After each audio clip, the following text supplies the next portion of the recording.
అందరికీ నమస్కారం అండి. ఇప్పుడు మన నార్కల్ డిస్టిక్లో మనం చెంచుగూడ విలేజ్లో ఉన్నాం, బల్మూరు మండలం. ఇక్కడ మన గిరిజన రైతులు మనకు అంటే అడవులలోకి వెళ్ళి మనకి కూరగాయలు తీసుకోవడం జరుగుతుందండి. దీని గురించి ఒకసారి తెలుసుకుందాం, ఎట్లా కలెక్షన్ చేస్తారు, మనకి ఎంత సేల్ చేస్తారు, దానికి ఒకసారి తెలుసుకుందాం. అంటే మీరు ఎట్లా తీసుకొస్తారు దీంట్లో అడవులలో పోయి, అంటే ఎక్కడెక్కడ తిరుగుతారు దీంట్లో తీసుకురావడానికి? బరకాలు ఉంటాయి, బరకాల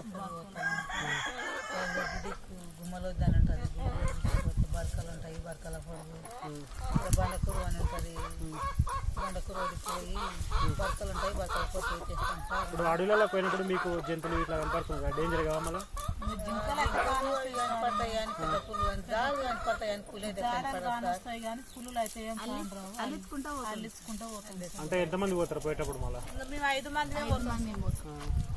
5 మంది పోయి ఇంకా అవి జింకలు పులి ఉందని అల్లిస్తాం, దానికి గాలి పడితే అవి వస్తాయని.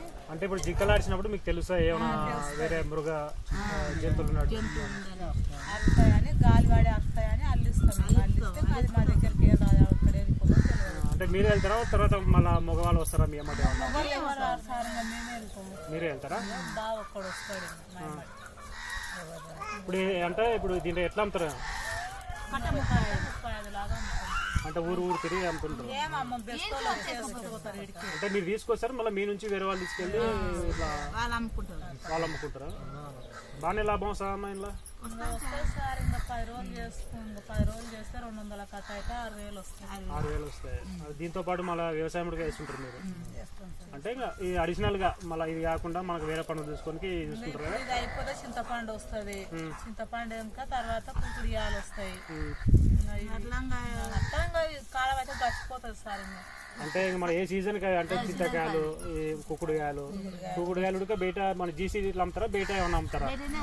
బయటనే అమ్ముతారు కదా. మళ్ళీ ఇష్టం కూడా అవి కూడా అమ్ముతానే తీసుకుంటారు. అంటే ఏమేమి తీసుకొస్తారేమో అడవుల నుంచి? మామూలుగా ఇప్పుడు ఈ కొరకలు, ఇష్టము, కుకుడియాలు, చింతపండు తీసుకొస్తాం సార్. ఇంకా అడవులు ఏవి దొరుకుతాయి కాస్ట్. అంటే ఒక కాడికి లాభదాయకంగా ఉంది కదా? లాభం అయితే ఉంది సార్, నష్టం ఏం లేదు, లాభం అయితే ఉంది.